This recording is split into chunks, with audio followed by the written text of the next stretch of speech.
Okay. Good evening, ladies and gentlemen. It's a pleasure to welcome you this evening to the ongoing Book of Mormon Perspectives Forum presentations. Tonight is a review of the 8 previous, which will include the presentations by Jan, Keith, and Phil, and Boyd, as well as 4 sessions that reviewed resolutions for the Community of Christ Conference. And so it is my pleasure to welcome you all. Thank you that so many of you keep coming back.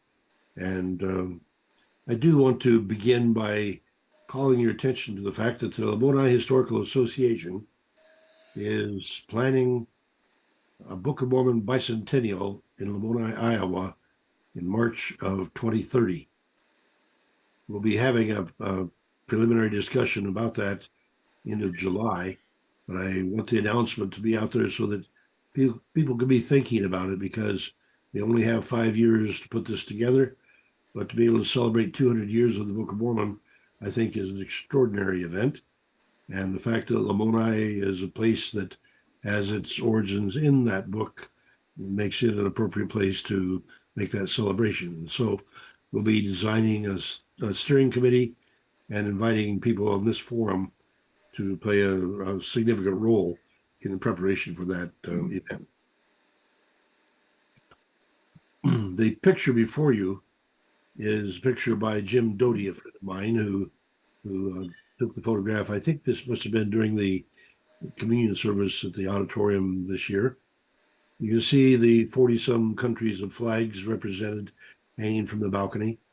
And it's a pretty full auditorium, although they minimized seating, tried to make it so only half the rows would be used to try to minimize COVID. Nonetheless, I'm well acquainted with a number of people, including my brother, who got COVID and have spent the last week or so attempting to recover. So large group gatherings have that jeopardy yet. And so one of those things we need to be perfectly concerned about and try to address as carefully as we can. All right. Our presenters this evening are Jan Martin, Phil Andrus, Keith Lane, Boyd Weeks, who's not pictured, but the other 3 are here. Although Jan I have not seen yet, so we'll proceed with the introduction prayer. I do want to begin by highlighting the scene. The auditorium in Independence has one of 2 neat peace plazas adjacent to it. Jim Everett was a main spark plug behind this, but to get the girl with the dove being released as a symbol of peace, standing on top of the world, struck me as being a good place to have our Wednesday Jones get her picture taken. It was neat to meet Wednesday because, among other things, she's a foot taller than she appeared on 2 dimensions. And so just simply getting acquainted with people in 3 dimensions is one of the nice things about the kind of gathering we have for a conference. Let us pray together. God of all creation, microbes, people, galaxies old and new, we meet this evening to give you praise and to conduct a Book of Mormon Perspectives Forum review. We have considered dysfunctionality in our families, in our churches, and in our world, and would like to participate in the dawning of a new day in which the flag of peace becomes unfurled. We have looked at Hebrewisms, chiasms, and debated their representation of culture and thinking. We've considered marriage, the divine plan, looking at it a bit like the ancient Greeks saying the initial man had 2 heads and they had to be divided because of the arguments that they were making. And we've heard the story of Cumorah in Mexico with mystical protections at El Rabon, adding to our information and questions about the Book of Mormon sites, where they are and where they have gone. We have looked at resolutions before the Community of Christ nonviolence, governance, climate change, guns, and common consent, and have seen general agreement, a new dawn, a new leadership, a new Pentecost, a renewed spiritual bent. So as we bow in preparation for this forum, we recognize we are often messed up in what we do. Yet, with your blessings, your grace, your compassion, we have opportunity to learn to live in peace for eternity with you. We pray in the name of the Prince of Peace for your Spirit to be with us. Amen.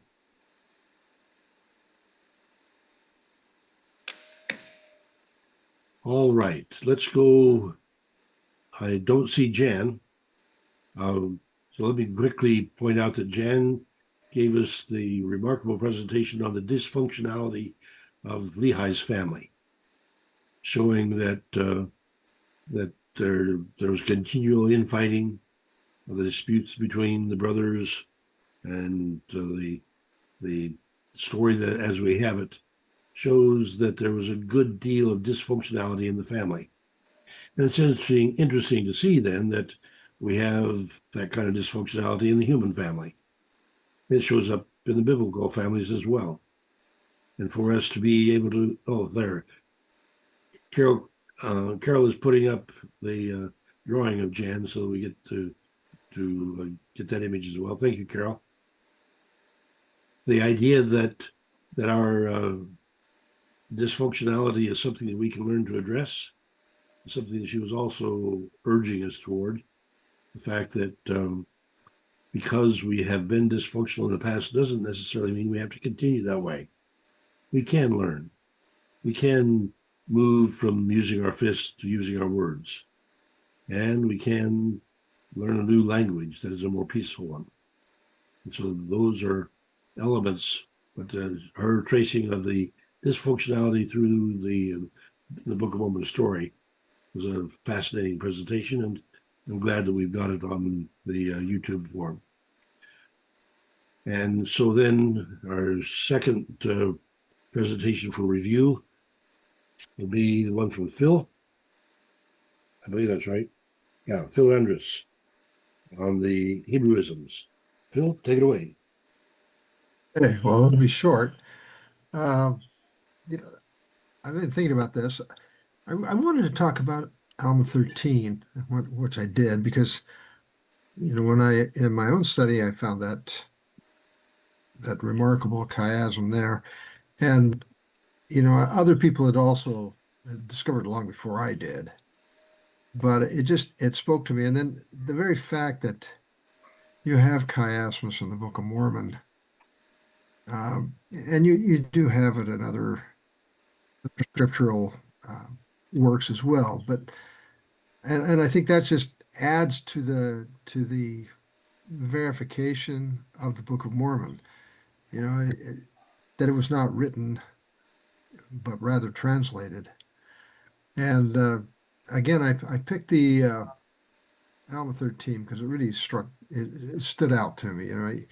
You entered into it because you're working down towards getting to God's rest, which, I think everybody is in one way or another looking for that. Um,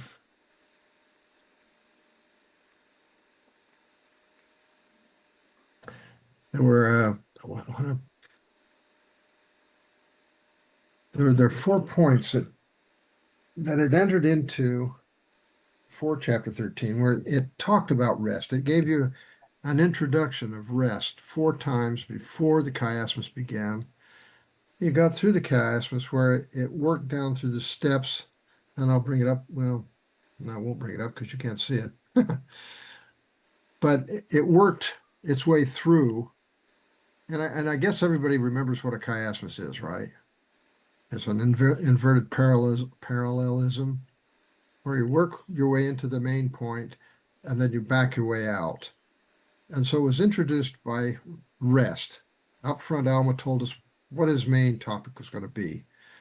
Then he worked the chiasmus into the main point in at least the verse 6 in the eldest scripture, and backed out, and again concluded with mentioning rest 4 times.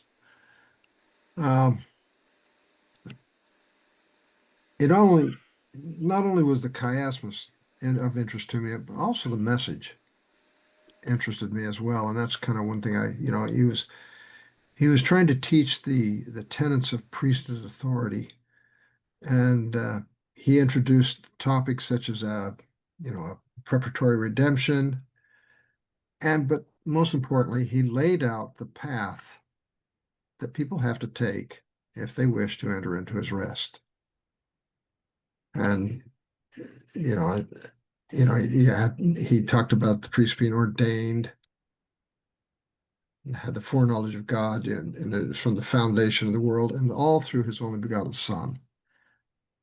And then again, he backed out, pointing out again that through his Son that we had the opportunity to gain rest. And then again, always through the order of his Son. So I don't know. I really want one thing that I didn't get to do because it talked so much last time is I didn't get a chance to hear what other people were thinking about it. I mean, we had some discussion, and I kind of hope that tonight we'd have just a minute or two to do that. So I didn't want to blast away the whole 5 minutes just lecturing. So I guess I'd like to know what you all think. Okay, what question is it that you're wanting us to most address? Well, how is it? Does this discussion of chiasmus, does chiasmus in the Book of Mormon, does it strike you as something that is a proof, divine translation of the Book of Mormon? Uh, does it do things like that, the Hebraisms that we find in the Book of Mormon, do those excite you as they do excite me?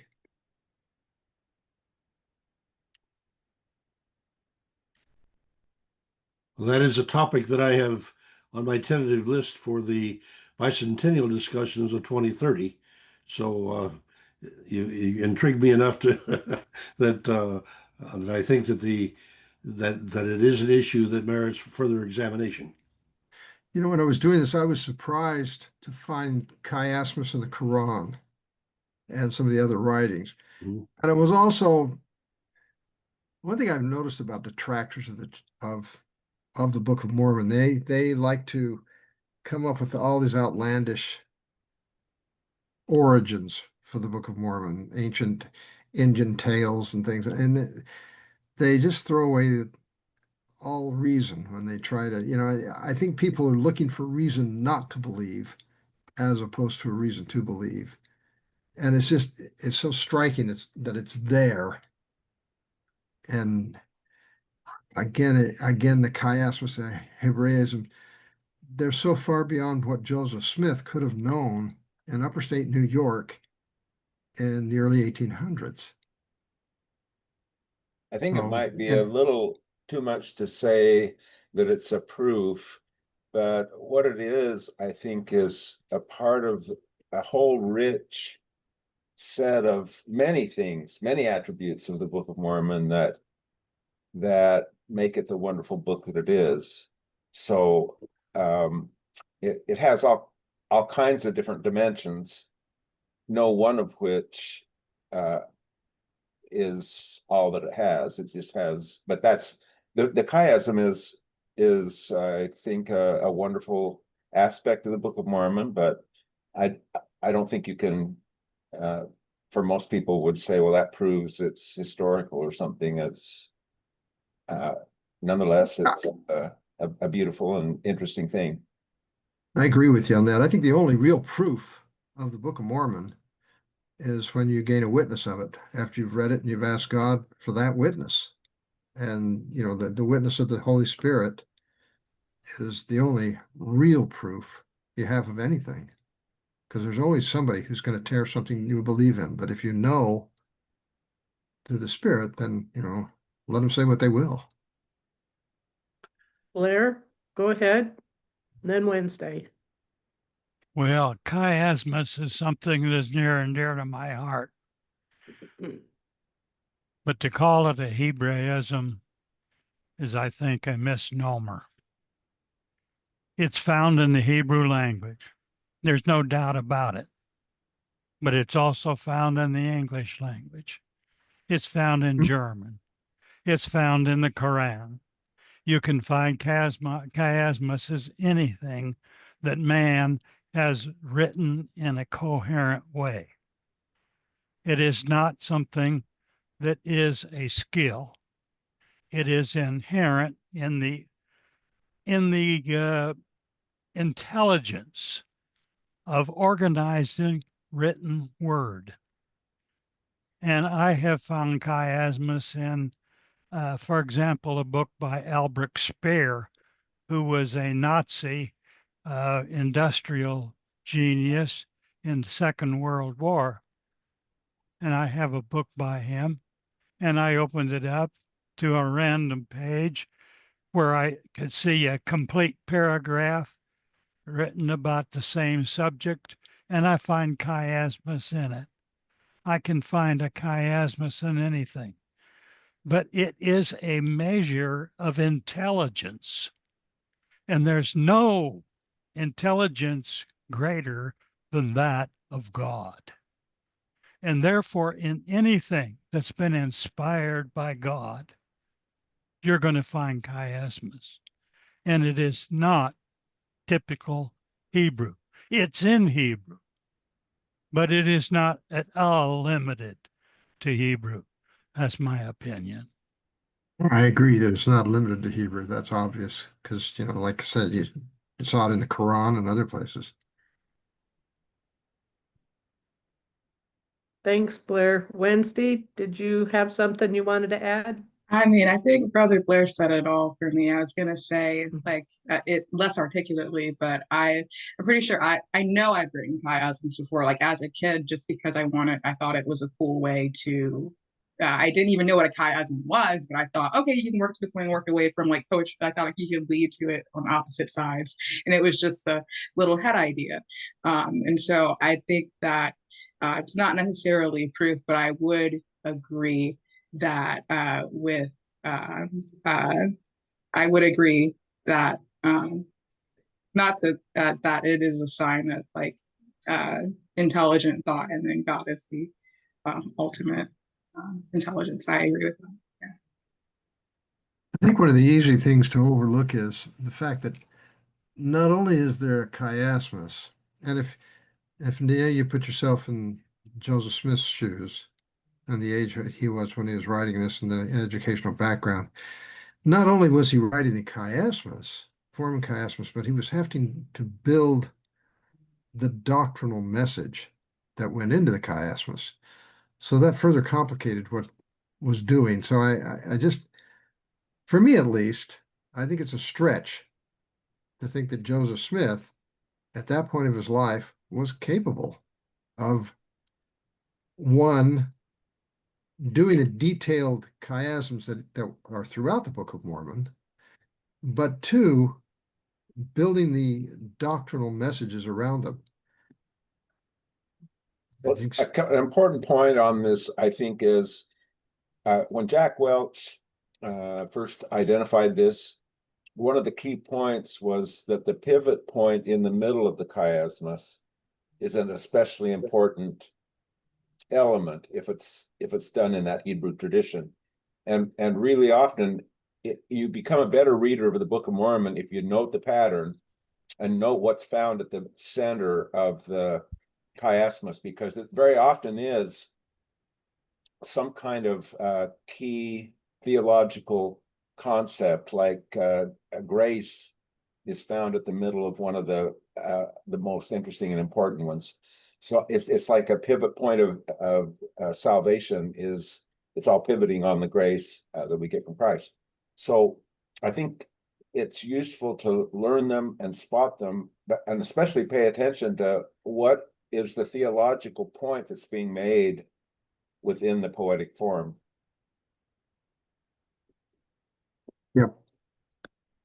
And John Mueller added a comment, perhaps comparing the other writings of Joseph Smith to the wording in the Book of Mormon to see whether chiasms occur there also. Thank you, John. And they do. People in the Doctrine and Covenants that we have tried to find chiasms there, but they're they're not of the same complexity, and they're more like, okay, it's almost accidental, which and I know I kind of agreed to disagree in the past, but I think that what we have in the Book of Mormon is not so much accidental. So, Paul, you're ready to say something else. You're ready to take off and go somewhere else, I can tell. Keith has a hand up though. Yeah, Oh, I just wanted to say that it's my understanding that there have been many experts on author writings that have examined the Book of Mormon and have come up with a conclusion that it was not written by just one person. It was written by many individuals. And so Joseph, with his limited educational background, I don't believe could have come up with this all by himself. And when you look at the experts who have examined the writings and the styles and so forth that have come out of it, they pretty much agree that different people were involved in writing it.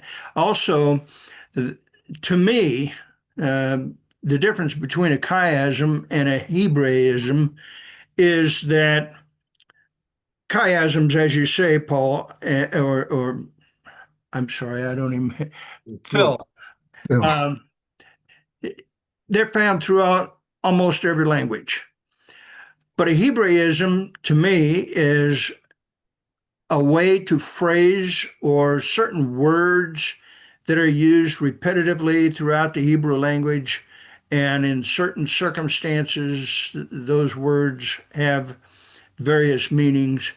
But so the difference between a chiasm and a Hebraism is they're not the same to me. Yeah, and I agree with that. It's chiasm is just one of those things that kind of falls into that category. But again, it's not pure because there's so many other works that you find it in. Yeah. I mean, like the other Hebraisms, I really didn't go into those because there's a lot of them, and there just wasn't enough time or energy to get into those. But I agree with you.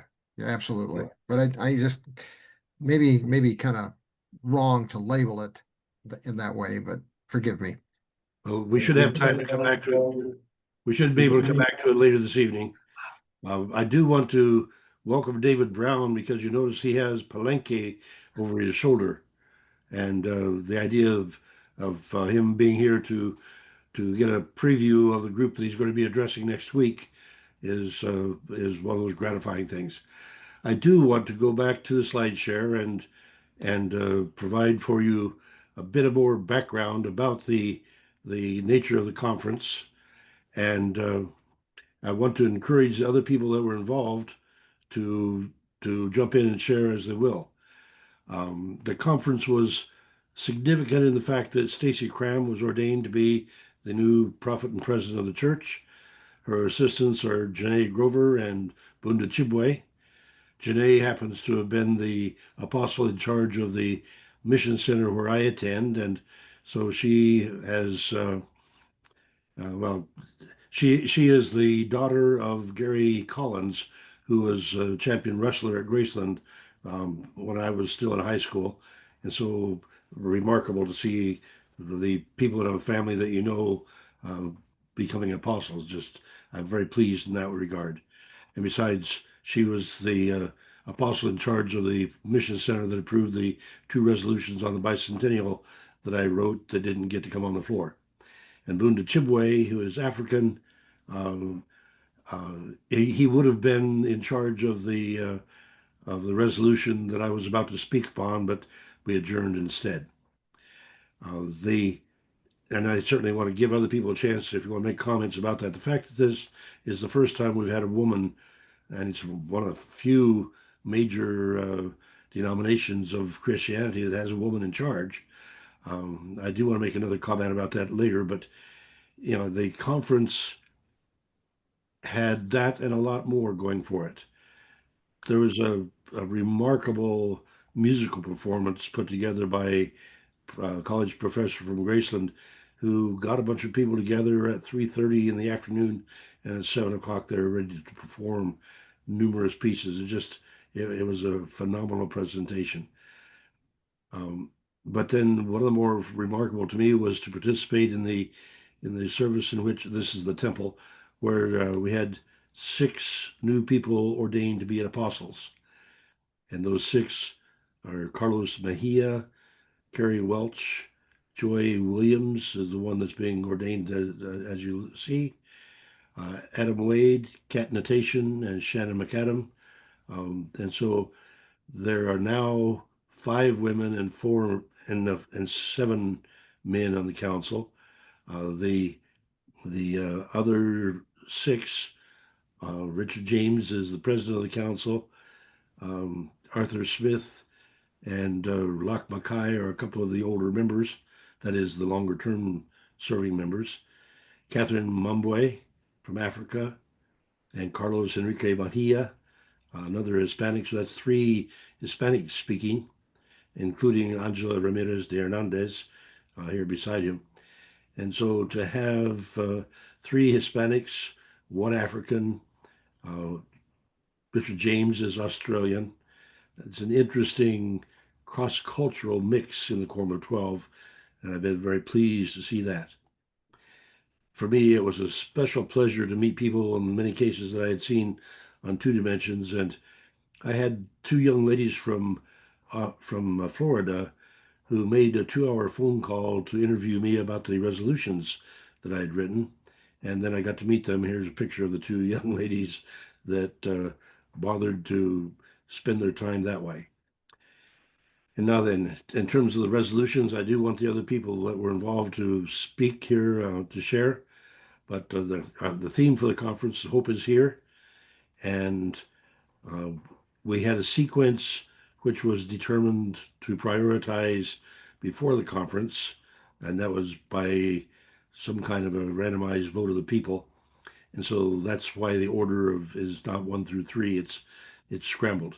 But G3, the sacred stewardship of the temple and auditorium, came from California, and that one was ruled out of order. We had G12, reducing gun proliferation. I didn't get reducing in that very well. That resolution did pass, although I have to acknowledge I abstained on that one. Any other comments from other participants there? A3, the resolution eliminating preambles passed, quite resoundingly, actually. Then we get to C5. This is one David presented in our forum earlier, and fossil fuel reduction got a pretty substantial amount of discussion and efforts to amend, and it did ultimately pass. David, you want to say anything about it?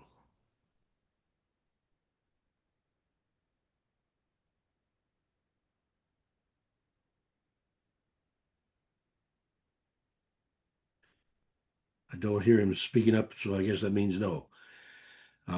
The G1, access to creative works copyright, there was pretty general agreement that we wanted to make more of the materials the church publishes available to people without struggling with copyright law. And then G4, to establish a bylaw committee to look at our governance and try to bring our governance more up to date, particularly regarding the congregations that we have that meet on Zoom rather than in an established church, and the idea of how can we do a better job of governing and regulating ourselves and communicating with ourselves. The bylaw committee is supposed to be looking at that. The climate change call to action. I would like to yield that one to my brother or somebody else, because again, that one got a good deal of discussion, and it ultimately did pass, call to action, but there's quite a lot of discussion and attempts to amend on that one as well. Anybody want to speak on that? Well, I'll go on and then you can go back to it. G2, the inclusive design in the Holy Land. This one was heavily amended. Fascinating because, as I recall, the amendment to, which was a substitute amendment, passed with a margin of 8 votes. And if I recall correctly, it was 962 or something like that, versus just 8 votes difference on the amendment.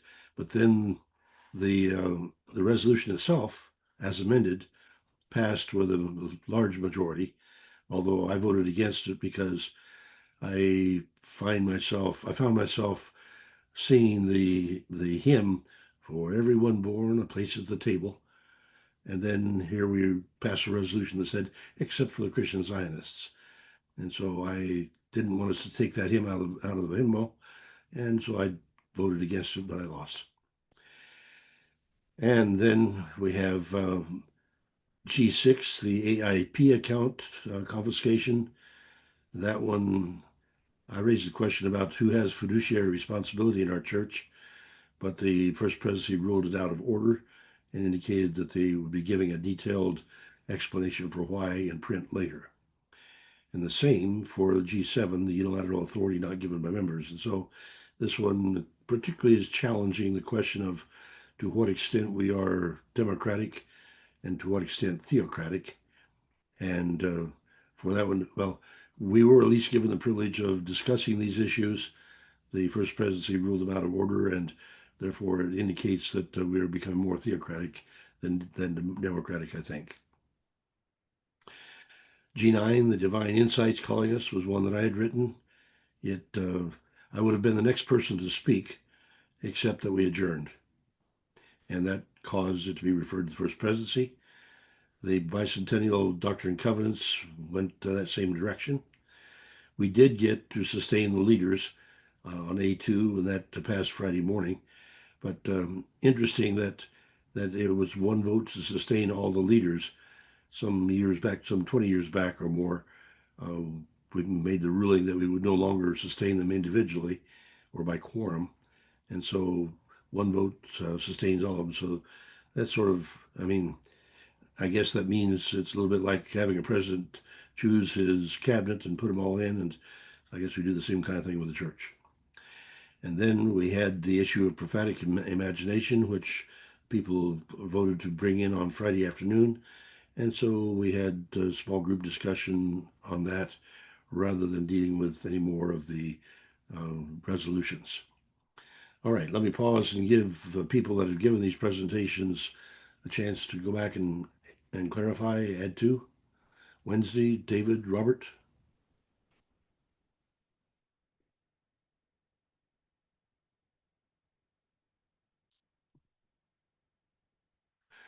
Well, I'm going to go one more step then.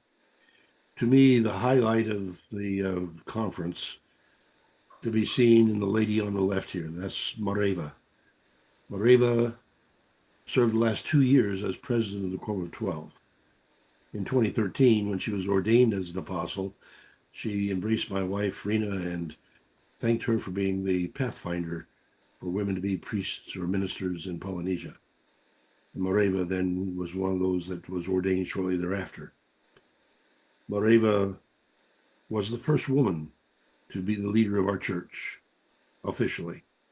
For when the Steve Veazey administration stepped down, resigned on, I think that Monday, they left the church under the leadership of the Quorum of 12. And with Marraige as the president of the Quorum of 12, she stood as the leader of the church for a day. And you can see from her smile that it's a charming one, and she used it most effectively. And while her English has some accent, her French is much more masterful. Her ministry as a leader is profound. And she, after leading the church for that one day, was ordained to be the president of the Quorum of Evangelists. And then yesterday, She was at our home congregation, Shawnee Drive, which the picture is taken. And here she is standing beside my son, Tehao, and his wife, Anna. And she has their son, Oliver, in front of her. And their and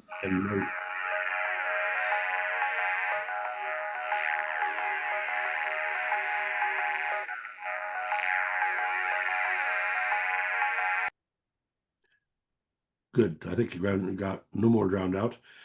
The little girl in front there is my granddaughter. That is her second name is Mareva. The fact that that Mareva got to meet Mareva was just really a charming moment.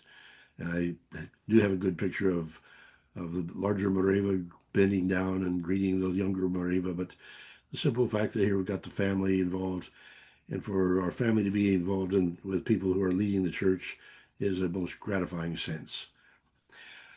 All right, that's my review on the conference, and now we go back and give other people that participated a chance to comment. I got mine in for 15 minutes, and so we still have two more to review, but we've got 20 minutes before 9 o'clock, so we're in good shape, on time. Questions about the conference? Any comments from participants?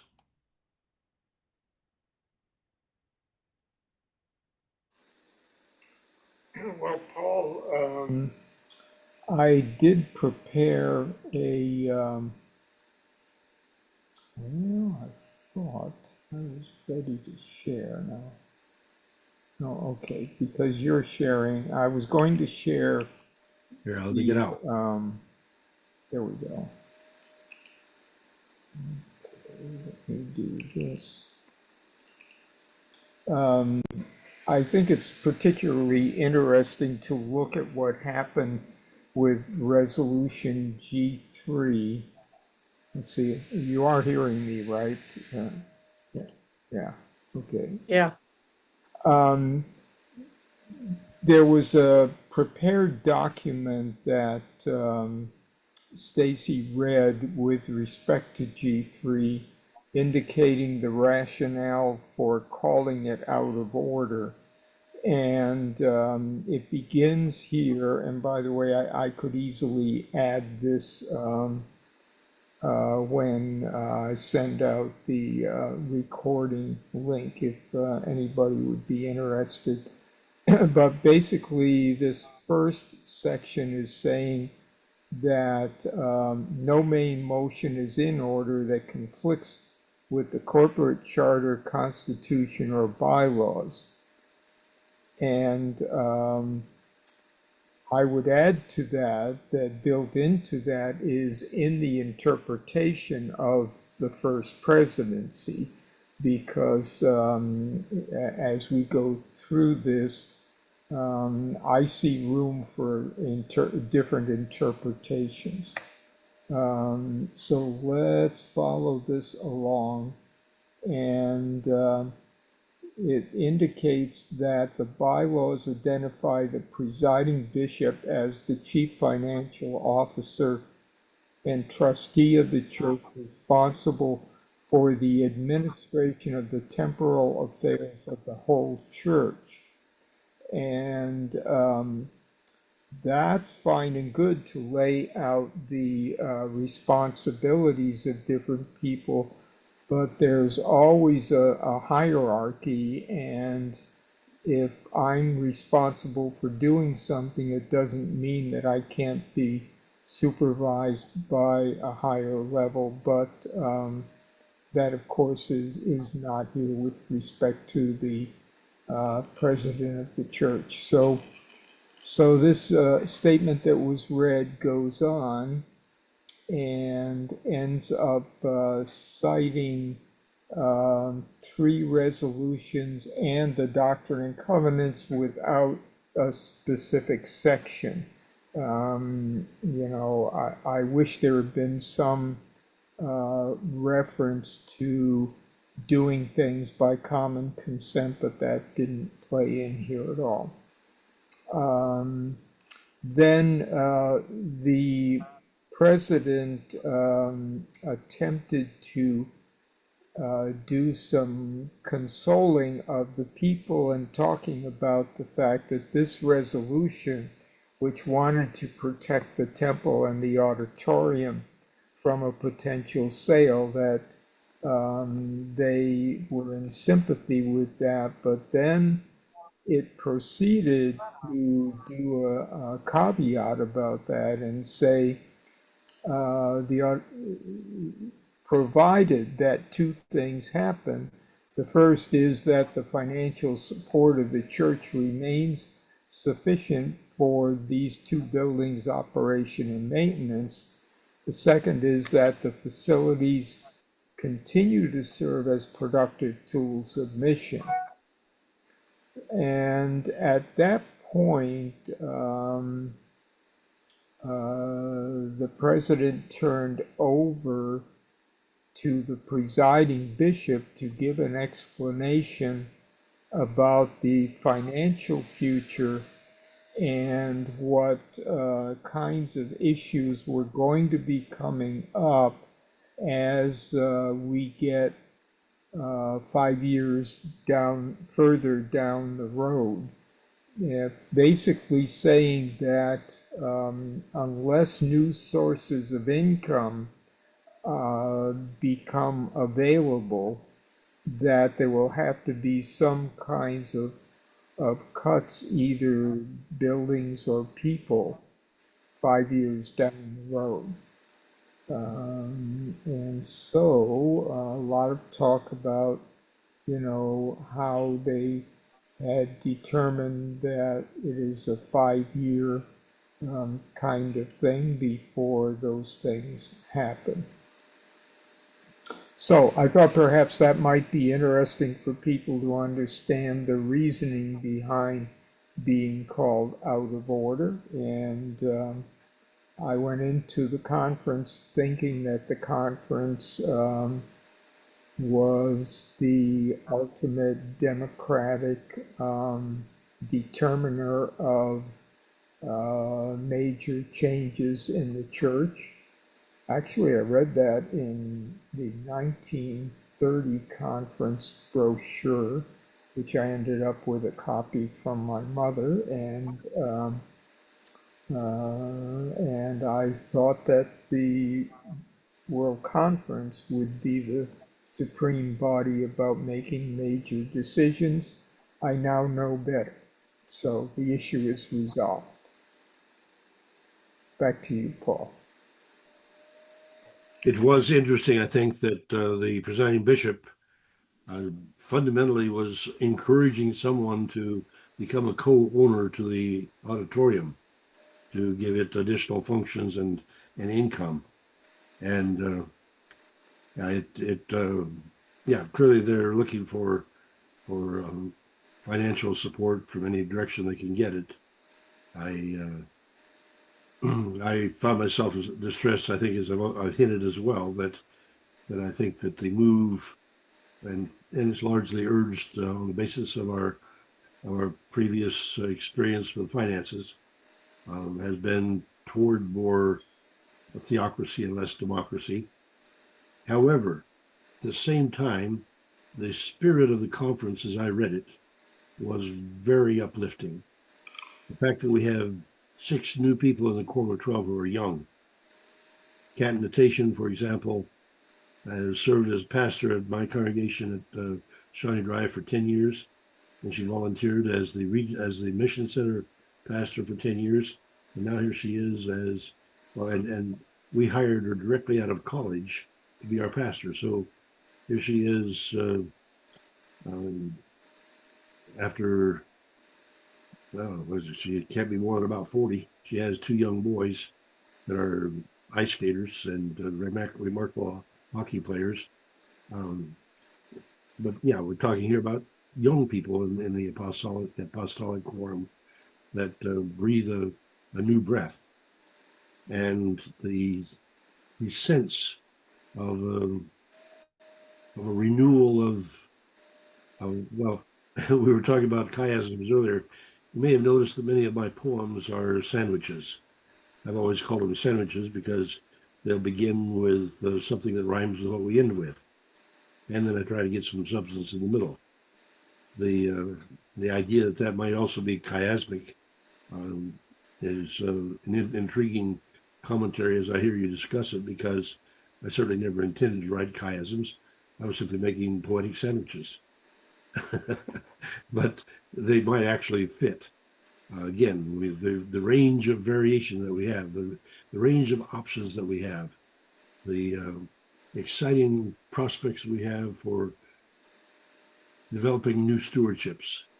It was for me exciting to hear the gentleman Ashtar from India indicate that in his lifetime in India, the church has gone from 5 to 54 congregations. And that's pretty exciting. For us to be able to pick up on that kind of enthusiasm and growth worldwide would be awesome.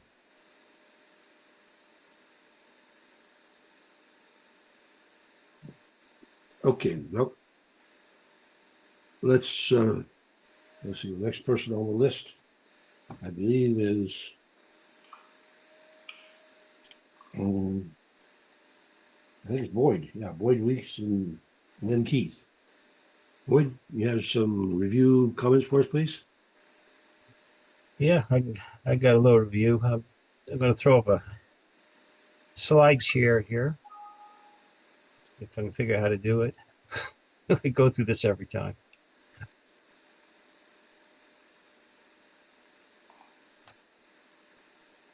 Okay, can everybody see that okay?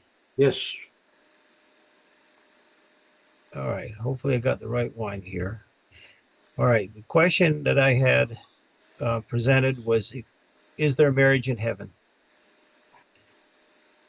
And this is a shortened version of what I presented before. God created the man and his rib in heaven before the earth received its physical form. This was not just our first parents, but every man and woman who ever lived or will live on the earth.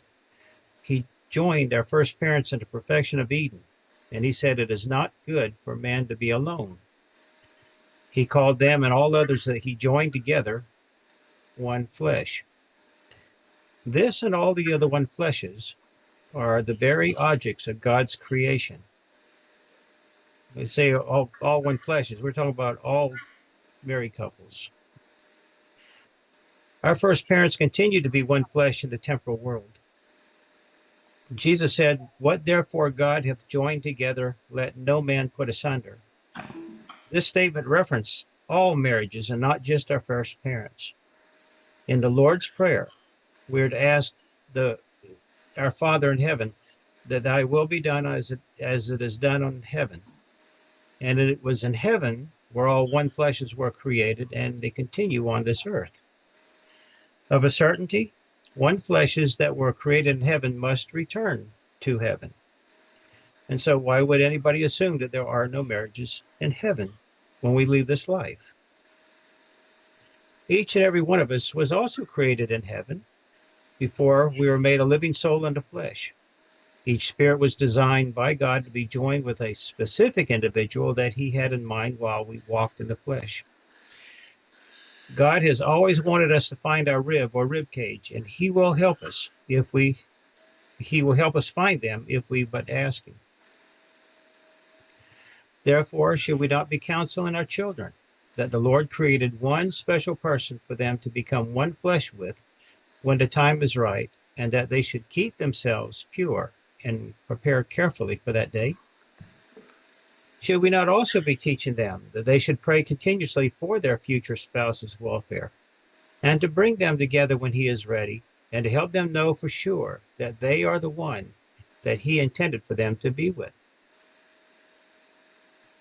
And the scripture from Genesis 2:28 says, "And I, the Lord God, caused a deep sleep to fall upon Adam, and he slept, and I took one of his ribs, and closed up the flesh and the seed thereof, and the rib, which I, the Lord God, had taken from man, and made I a woman,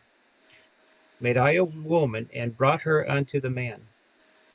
In this case, the Lord used only one of his ribs. So there is no allowance in these scriptures for marriage to multiple wives or partners in any of these verses, nor is there allowance for joining anyone of their same sex, for that matter, for The rib is clearly a woman. And this scripture in Matthew 22, verse 29 says, "For in the resurrection they neither marry nor are given in marriage, but are as the angels in heaven." Now we look up the word marriage in the Strong's Concordance, now in 1060. In this verse, in the Greek translation, it means to wed. But why would there be weddings? The Lord had already determined whose rib belongs to whom in the spiritual creation, even before they were born naturally upon the face of the earth, and the entirety of heaven would know whose rib belonged to whom. And thus there would be no need for wedding ceremonies in the resurrection. There are no weddings in heaven, but there are certainly marriages, and there are many one fleshes there. But as touching the resurrection of the dead, have you not read that which was spoken unto you of God, saying, I am the God of Abraham, and the God of Isaac, and the God of Jacob? God is not the God of the dead, but of the living. Heaven is the continuation of life. Life does not end at death. It extends far beyond. And just as life continues after death, marriages must also continue in the heavenly realm. Having a close relationship with God and respecting his creation of marriage is the focal point of life. The power of God is not limited to this life. He told the Sadducees, who could not comprehend resurrection or anything beyond a contractual marriage relationship, ye do err, not knowing the scriptures, nor the power of God. And when the multitude heard them, they were astonished at his doctrine. We also find here that Babylon has severely wrecked marriages by degrading them to a simple contractual agreement. In the Babylonian Code of Hammurabi, number 128, it says, if a man take a wife and do not arrange with her the proper contracts, that woman is not a legal wife.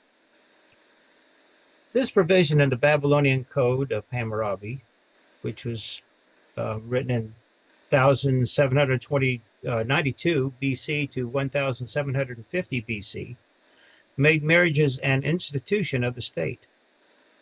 This provision became the foundation of the laws in every country for the thousands of years ever since. Contract marriages are terminated by writings of divorcement. Ancient Israel adopted Babylonian-styled marriage when they rebelled against God.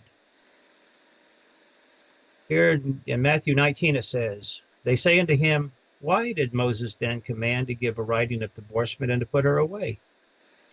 He said unto them, Moses, because of the hardness of your hearts, suffered you to put away your wives. But from the beginning it was not so.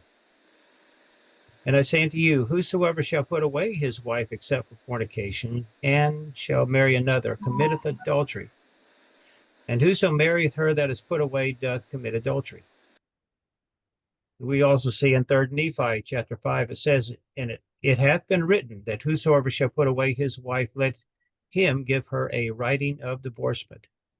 Now this is Christ speaking, and he says, verily, verily, I say unto you, that whosoever shall put away his wife, saving for the cause of fornication, causes her to commit adultery. And whosoever shall marry her, who is divorced, committeth adultery. It wonders to me why we overlook that scripture so much. The very center of all human society is the man and his wife, not the society beyond. And that includes the society of his father and mother, for it says in Genesis 2:30, therefore shall a man leave his father and mother, and shall cleave unto his wife. It is no longer normal for a man to leave the society of his mother and father, for his society, while growing up, was not normally with them, but predominantly in daycare, the public school system, in sports, and a host of other activities that have taken him away from the society of his parents.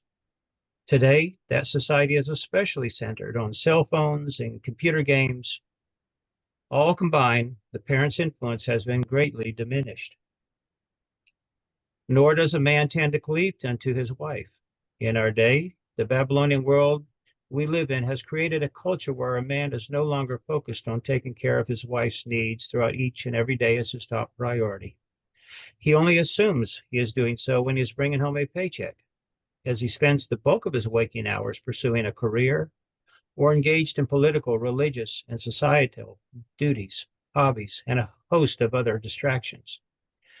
The husband's closest friends and acquaintances will usually be those that he spends the most time with in each of these activities, most of which rarely involve his wife.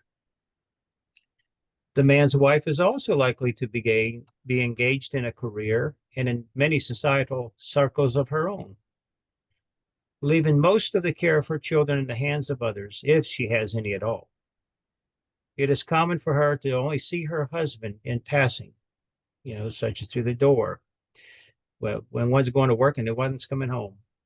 In a similar manner as her husband, her activities are often heavily intertwined with other men to whom she is not married, and her feelings toward them can, in many cases, become stronger than toward her own husband.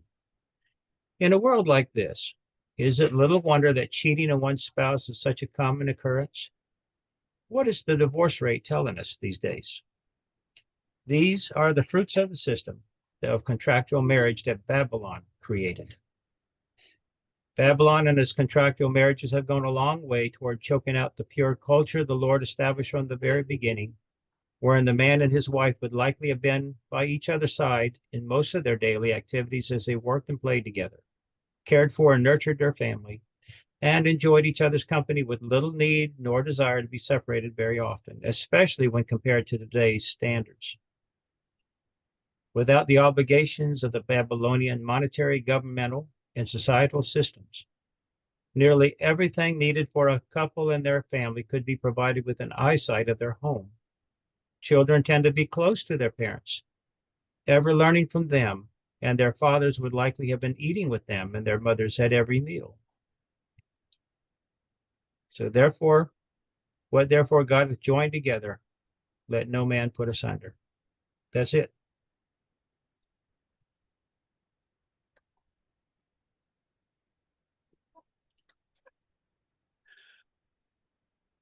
Thank you, Boyd.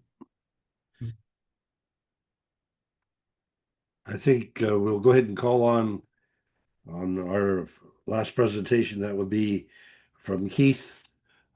Get that review, and then we can open for question and answers all across the board. Keith, please. Sure. Let me bring up my slides.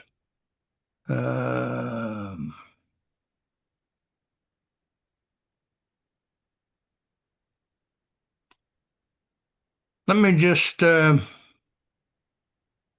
skip everything else in the interest of time and go directly to the mountain, which is called Cerro Rabon. And I don't know what that means exactly. Cerro is mountain, but I don't know that Rabon has a particular meaning. But the numbers on here represent places that are significant to our trip. Number one there is where we spent the night, the first night out in the open. Number two is where we spent the night in the corn crib. And I had the dream about finding myself in a cave. Number three is about where we were stopped and not allowed to proceed any further. And number four is where I believe the cave is. It contains all the remnants of the books that were written over the years of the Nephites and Lamanites and their histories in which Mormon and Moroni used to compile what is now the Book of Mormon, the abridgment of all those books.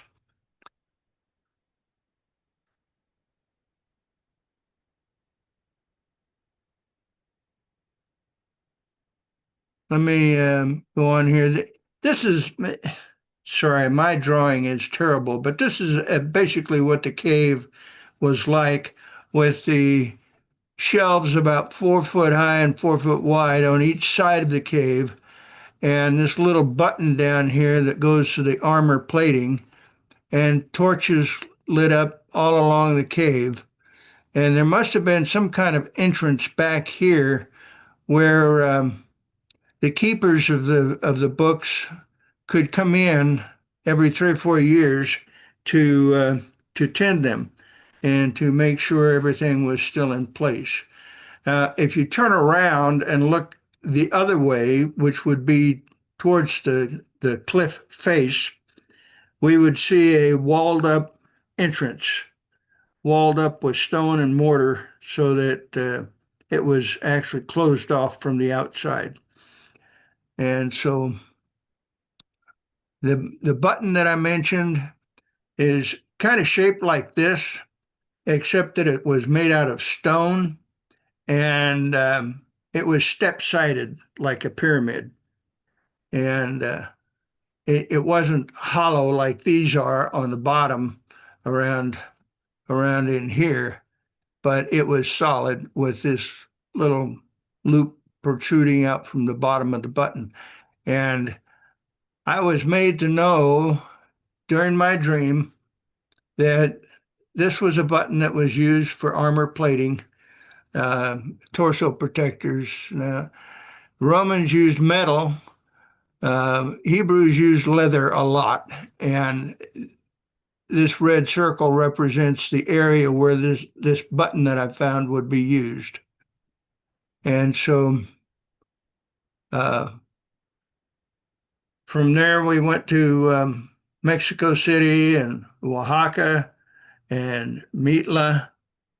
And when I gave my presentation, I was told that I went to Monte Alban too, because even though I didn't remember that name, I remember the temples that we saw that had 12 pillars out front of it and a little house on the top with 3 windows or doors that our brother Charles Heald, former apostles, told us that those represented the 12 apostles in the Holy Trinity.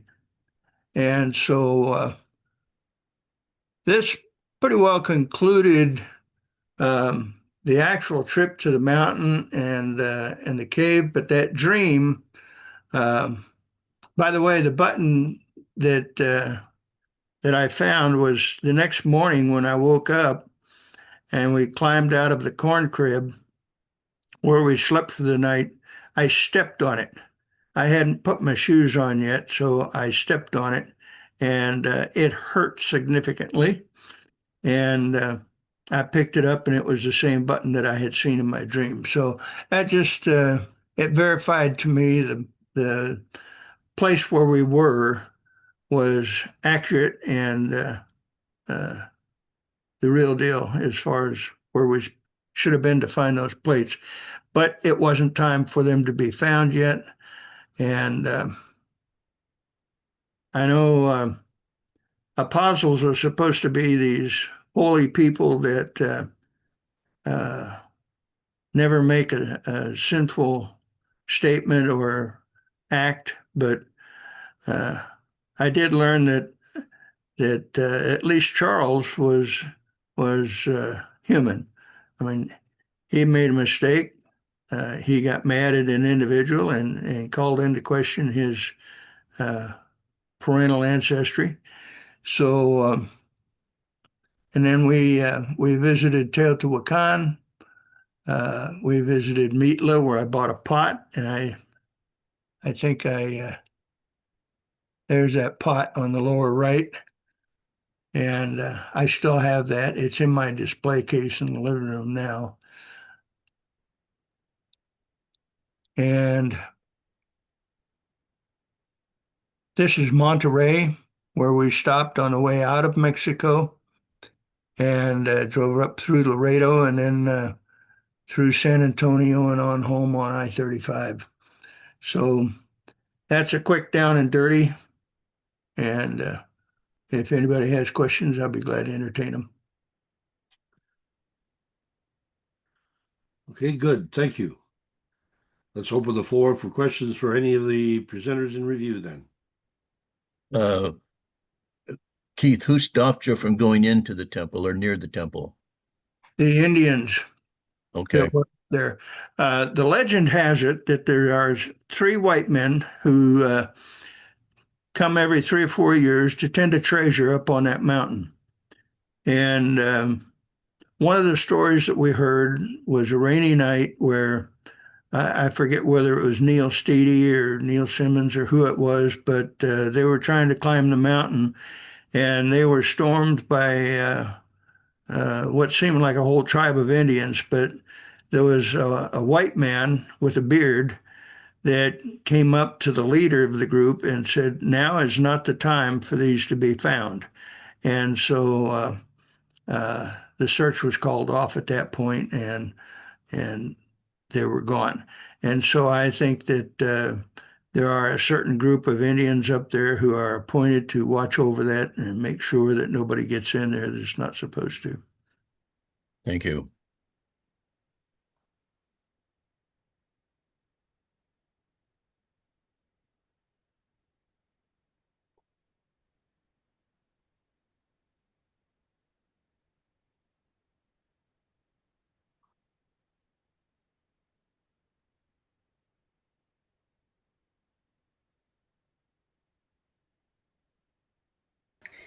Keith, this is David Brown. What year was it that you were there at the Hill? 1973. Very We good. went and we spent Christmas over our trip there. We were gone for about 3 weeks, and we had Charles Heald, former apostle, George Hawkins, his son, I don't remember his name, Floyd Foley, and another guy, I don't remember his name either, but I called him Frank during the presentation, and I'm thinking about it, that may have been his name, but I don't remember for sure. Was it Frank Fry? I don't know. I couldn't Okay. tell you. Been too long ago.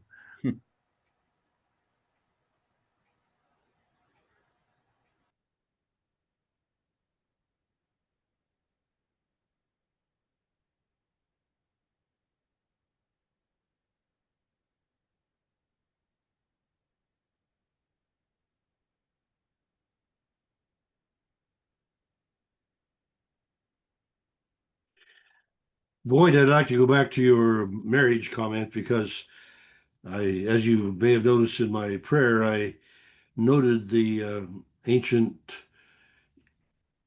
Greek myth, I believe it is, that says that when the gods created man initially, he was made perfect.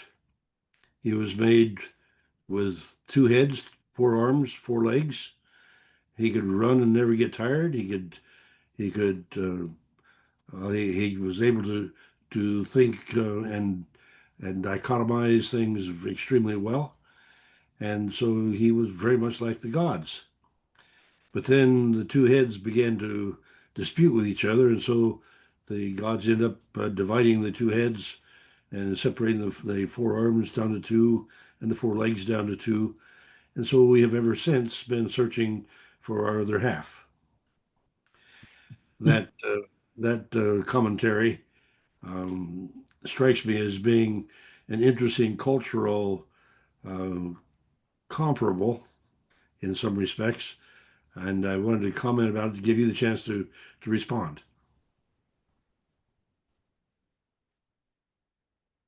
Well, I'm not sure where to go with the Greek God part because I think that's an entirely different God and everything than the God that I worship. And um, the Greek gods and Roman gods and all that, to me, they're you know more related to the occult than anything. But I feel that I don't know where to go with it, other than the fact that I feel the Lord created each of us um, out of His love for us. He, to gave us a vision of created purpose that we could choose to live by, to accept in our daily life's choices, or we can choose to do something different.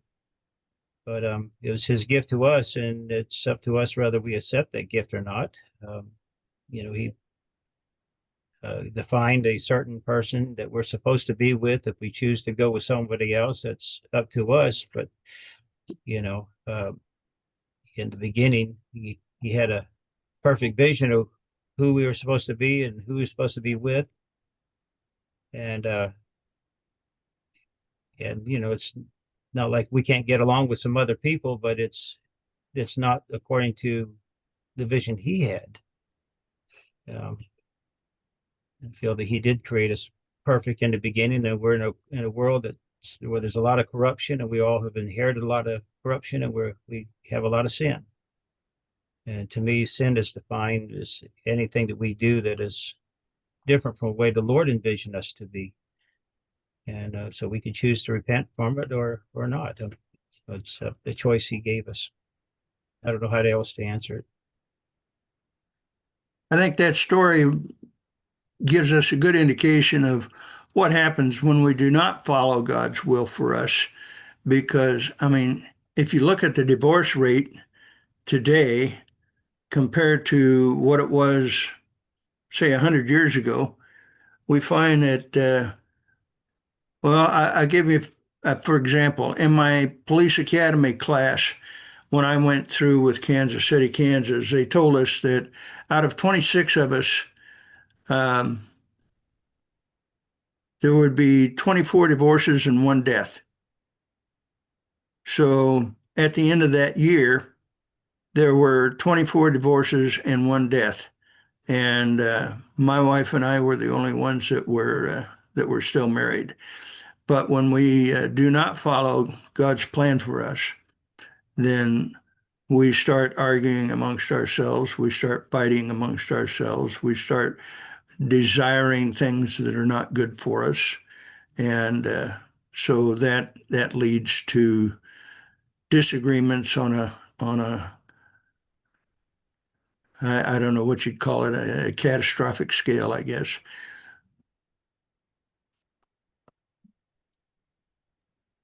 James Lucas, go ahead, please.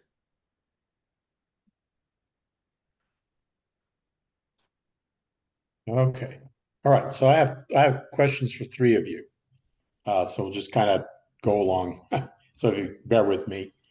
First, as a question for Keith, there are quite a few people who are of the view that the most of the Book of Mormon events occurred in southern Mexico or northern Central America. This area is called Mesoamerica.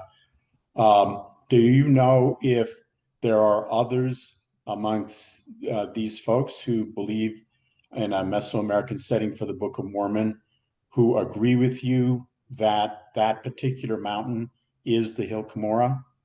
Or have you ever researched that to see if there's other folks who are Just of that view?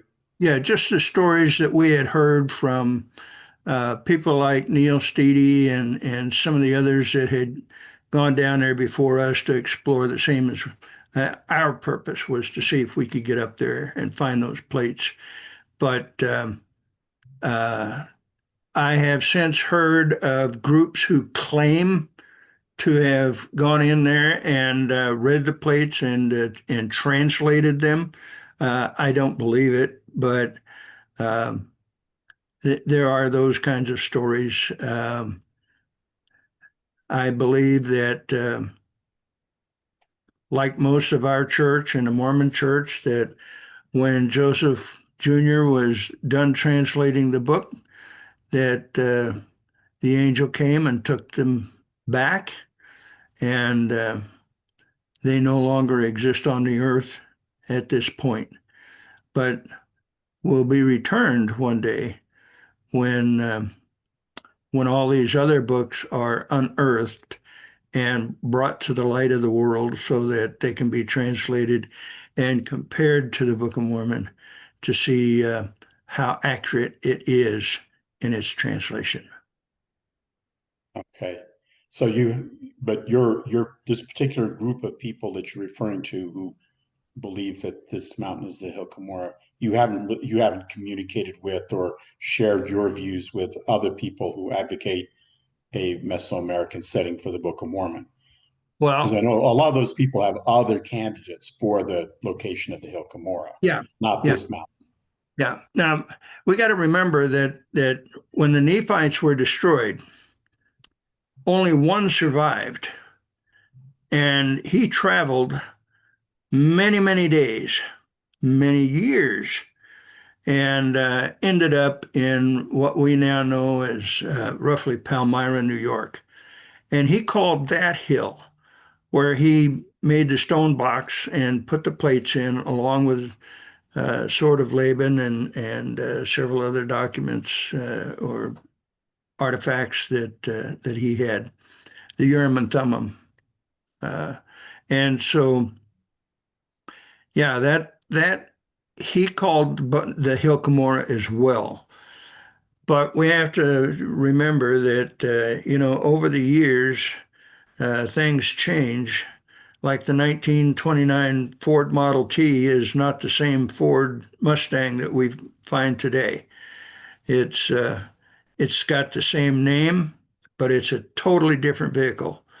And so I think this is a similar thing that has happened between the hill Cumorah that we went to and the hill Cumorah that Joseph was led to find the plates.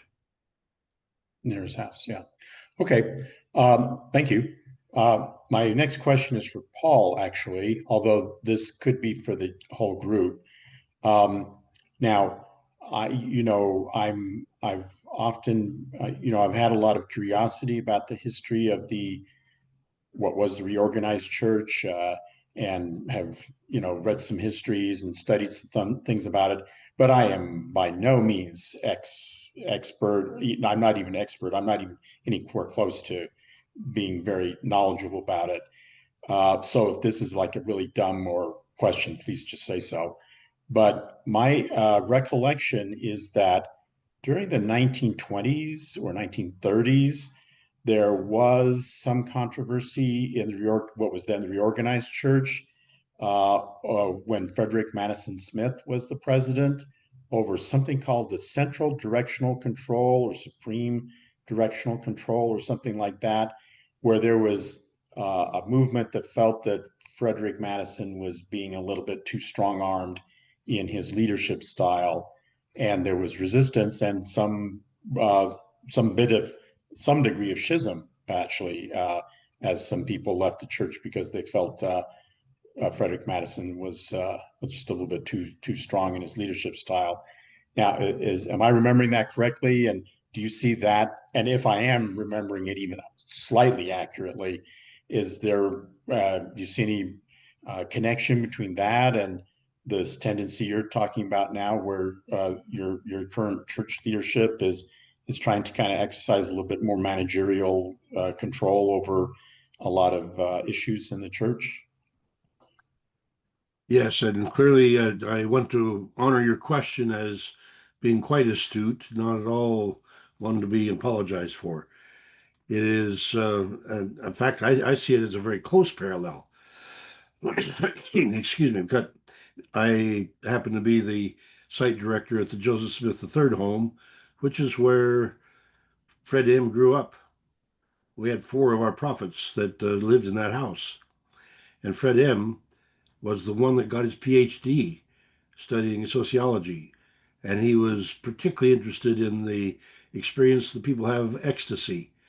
He begins his dissertation by pointing out that people will run until they're exhausted, and then they get a second wind and they keep on running and they accomplish that which is almost superhuman. He comes up with numerous examples to support that. So he was very much interested in the spiritual experience across the cultures, and he gives evidence of that, particularly in the end of his book, where he cites at least 20 different cultures with the rituals that they used for teaching their young people how to be human. Basically, the vision quest idea of the first Americans spread around the world, because virtually all of them would put the young people through some kind of a test through which they could have spiritual experience, have some ecstasy, gain a vision of themselves as a significant role player in their community, and then live out that role through the rest of their lives.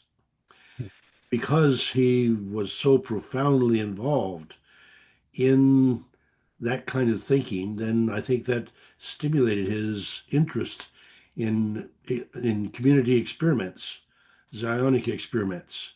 And so he was anxious, he supported Zionic experiments across the Midwest.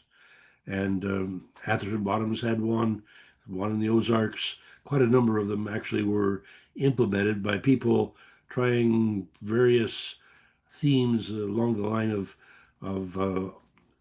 we share everything in common, and Mhm. we'll live on what we can produce, and try to live off the land, that kind of thing.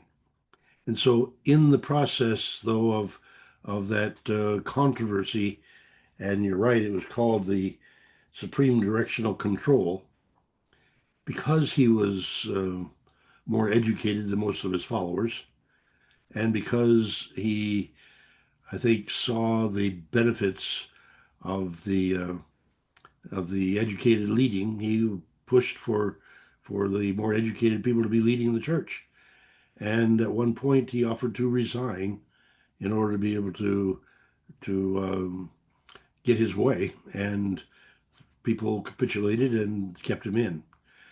So yes, there was quite a controversy, and there were people that left the church, and yet the supreme directional control did move the church, I think, from a more democratic approach, which Joseph Smith III had pioneered, to a more theocratic approach, which Fred M. Instigated, and so yes, I see that as foreshadowing what is happening today. Okay.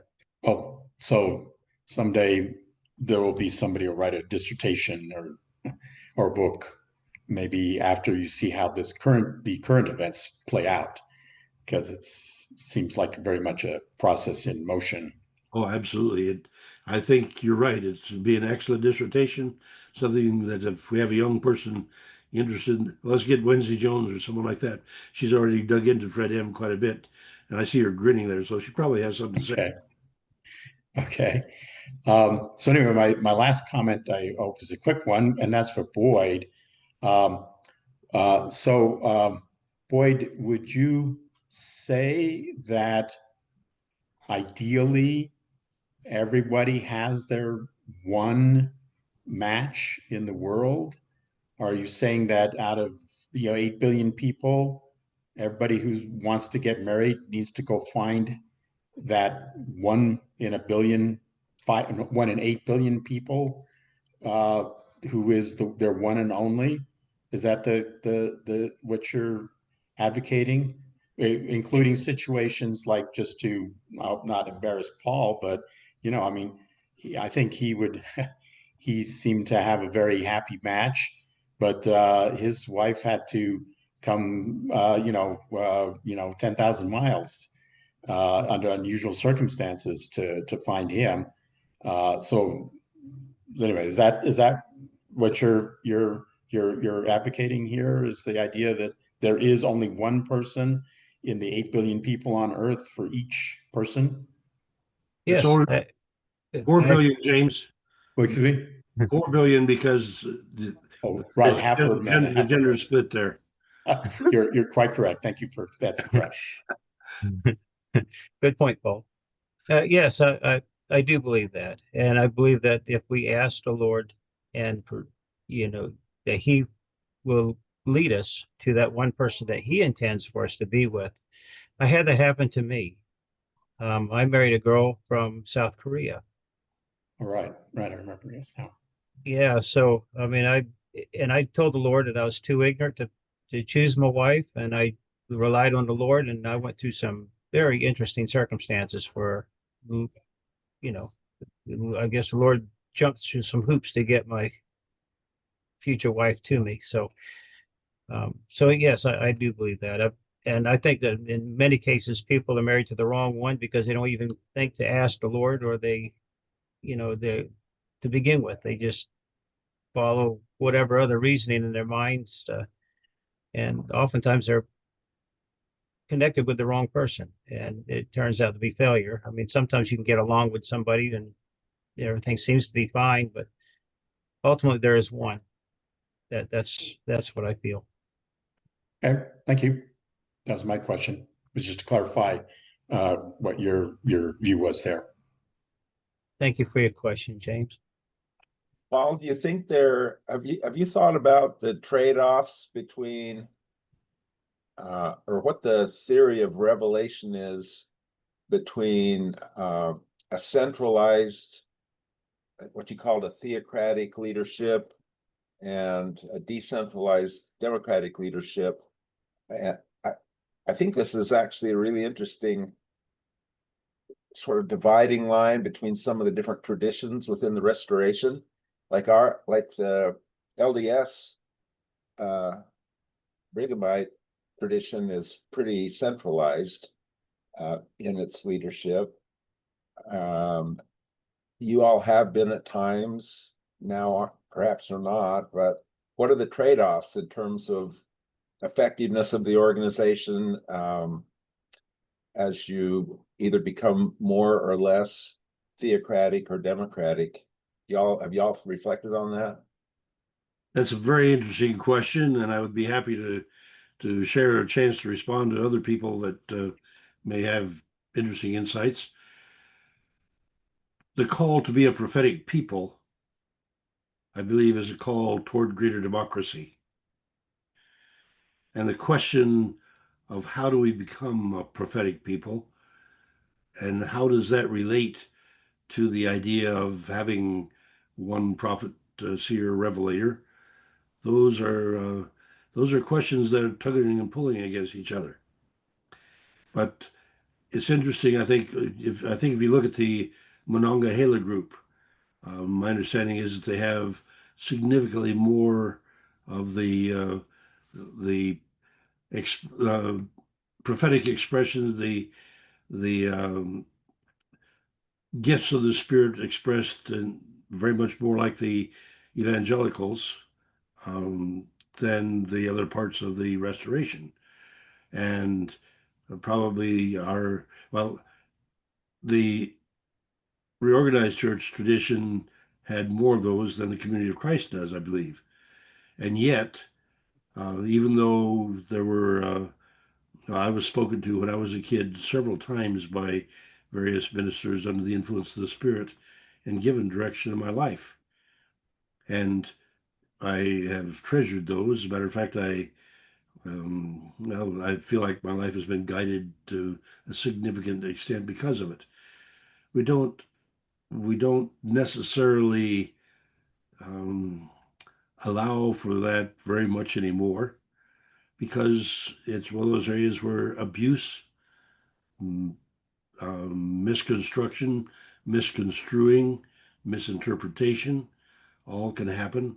And so there is a jeopardy in allowing people to be prophetic and to feel that they have the right to utter what the Spirit nudges them to say or to do. I think this issue arose very early in the Restoration, and I usually can remember the guy's name, but there was a person who had a seer stone and started having revelation. Some of you will remember who it is. Hiram Page. Hiram Page, yes, right. Hiram Page started receiving revelations, and so the Restoration was sort of on a pivot point at that moment, because what the danger, if everybody starts to have revelations, and especially if they say these are revelations for the people as a whole, is you get a kind of anarchy that breaks out. And the revelation Joseph received was that only one person receives revelations for the institution.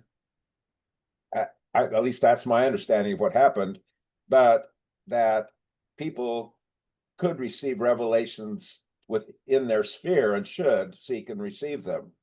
And that was created a kind of stable equilibrium, I think, where you had different domains of responsibility and revelation happening in people's individual lives, where people could be prophetic, but prophetic within domains and non-overlapping domains. And if you don't have some kind of limiting principle for the responsibilities of each person receiving revelation, you start getting conflicting revelations, and potentially chaos can break out. That was the concern, at least at the beginning of the Restoration. This issue did come up very early in the Restoration. Yes, and it's still an effectual one. one of the men that spoke to me under the influence of the Spirit later encouraged people to move to independence and straighten out the church. And so still treasure the information that I garnered from him, but I think that he was just simply in error when he was directing people to move to independence and straighten out the church. So the idea of speaking within the domain. My mother had the gift of being able to offer good counsel to people, and so she ultimately had to resort to writing letters to people to provide that counsel, because if she offered it in a public meeting, she was subject to censure by the presiding elders. So that was the tradition you had at that time. Has that changed over time? It seems like you all have become less hierarchical across time, is my impression. I may be wrong. I'm not as well informed as James is about your tradition. Boy, less hierarchical. That's I think that's a debatable one. uh, there we've had an ebb and flow in terms of the significance of our hierarchy, and my sense of it is that the current shift is one that is putting more emphasis upon the people acting with authority, with power, prophetic people. I'm anticipating that there may also be prophetic direction from Stacey Cram.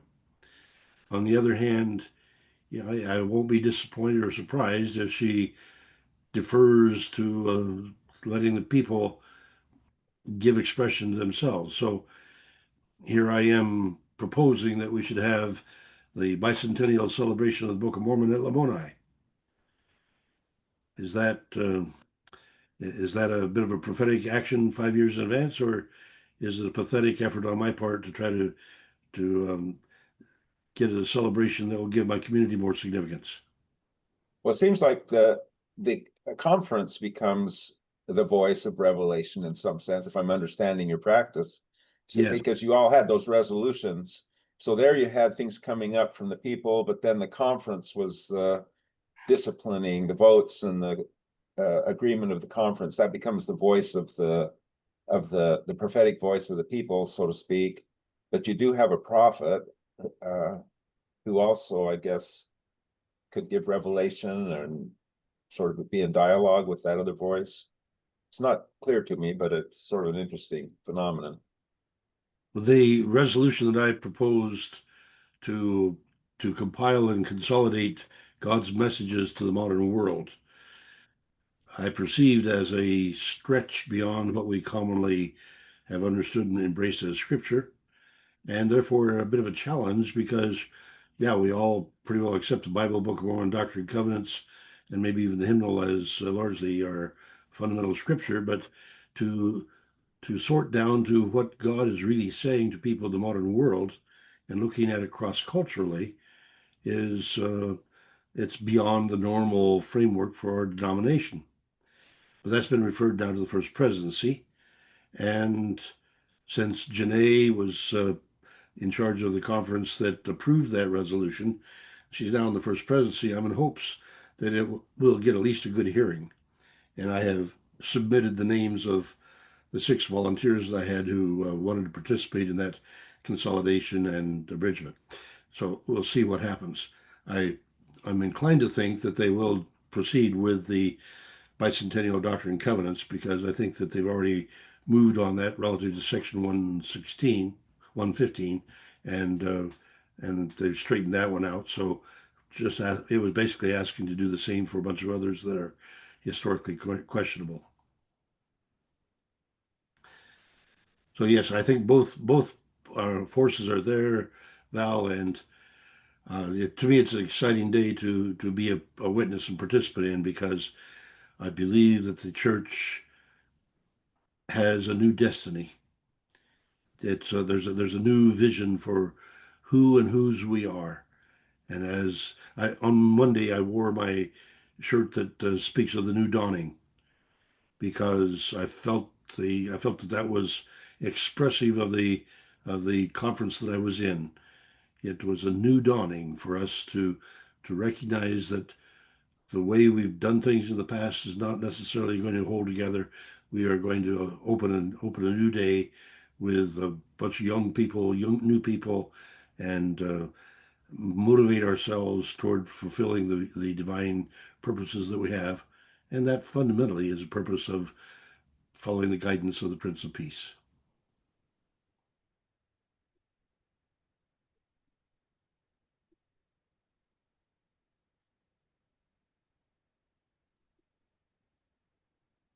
Thank you for the question.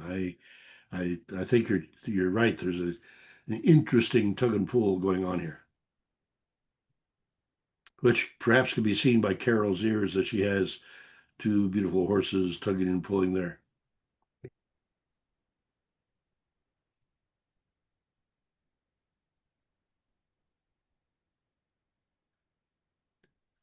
Go ahead and comment, Carol. Mute, mute. There you Thanks, are.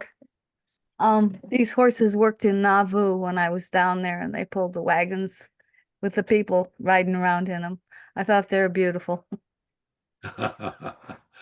Nauvoo collected a very nice assortment of beautiful horses, and I was just really charmed every year to see the matched pairs that were pulling people.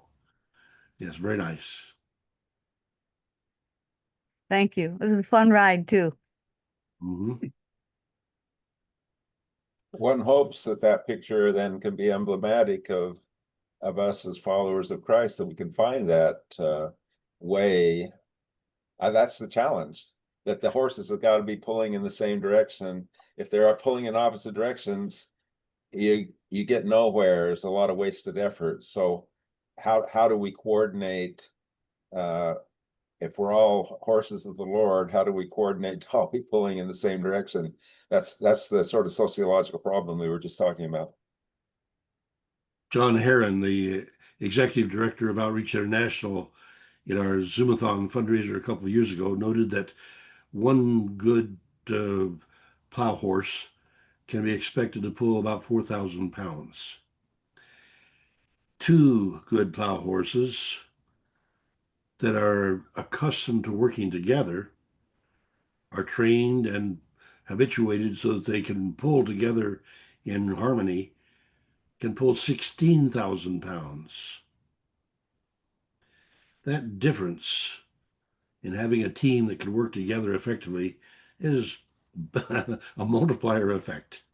And you're right. I think you're absolutely right. We need to team up and learn to work together so that we can pull our weight more effectively. When I was in Nauvoo in 2016 on a mission with my wife, I asked the Teamsters about what horses they use. And they said, definitely gelded males. You can't have a stallion out there, and you definitely can't have a mare out there because they run everything. So anyway, that's the way they work in Nauvoo. Two gelded males. Well, now I'm not sure we want to go that far, Terry. I appreciate the analogy, but there are some times when it falls apart. I'm not trying to make an analogy. I just saying that surprised me when they said that, but that's the way it is. I hear Boyd was saying it should be the male and the female working together. Mares are just as good as geldings. Geldings are a little bit lazier than mares. They give you a little more sass, but once they're on your side, they're your buddy forever. We all need those buddies forever. Okay, so I'm going to pick up this theme of working together and jump to just a mundane question to you, Paul. Have you considered connecting in some way with John Whitmer Association for your Book of Mormon bicentennial? Or maybe you're already doing that. Sounds like a good session. I mean, could be their annual conference. I have, well, actually, I think I just sent you an email to indicate that I'd like for you to join in the steering committee meeting on next Thursday, a week from Thursday, it'd be the first steering committee meeting to begin looking at program planning and figuring out just who all can we get to partner with this thing. We have the Lamoni Historical Association at this stage. I anticipate that the Monday night Book of Mormon Perspectives Forum people will want to, and so we'll be presenting at the end of July here to encourage people to look at what needs to be done, what are the topics that need to be covered, how do we most effectively set this up. Nobody's ever had a 200-year celebration for the Book of Mormon before, so we get to pioneer it and figure out how to do it. And so I'm really anxious to get a lot of people involved, and hopefully we'll get we'll come up with a program that is mutually enhancing and satisfying, and something that we can be proud of for the 200-year celebration. It's yeah, I recognize it's a bit of a ominous task in some respects, particularly for a little town of 1,000 people. On the other hand, I was just talking with Anson from India, and they got 5,000 people together in a village of 200 for a conference. And so these kinds of things are possible. It's just amazing what people can do if they have the will. Okay, I thank you. I'd be interested, but next Thursday I have a conflict, so I won't be able to join a call at that particular time. But please keep me on the list of communicants. We have Val's on that list too, as is Jonathan Neville. And the list is pretty open at this stage. I think I've got about 15 people on that list, and I'm anxious to have a spread. Well, it includes people like Josh Gailey of the Monongahela Group. It includes Rick Gospel Tangents, Rick Bennett, Casey Griffiths. So we do have, and he volunteered to represent BYU. So to have people represent their own personal interests as well as the group interests they have, we want to get as many people encouraged to participate as we can.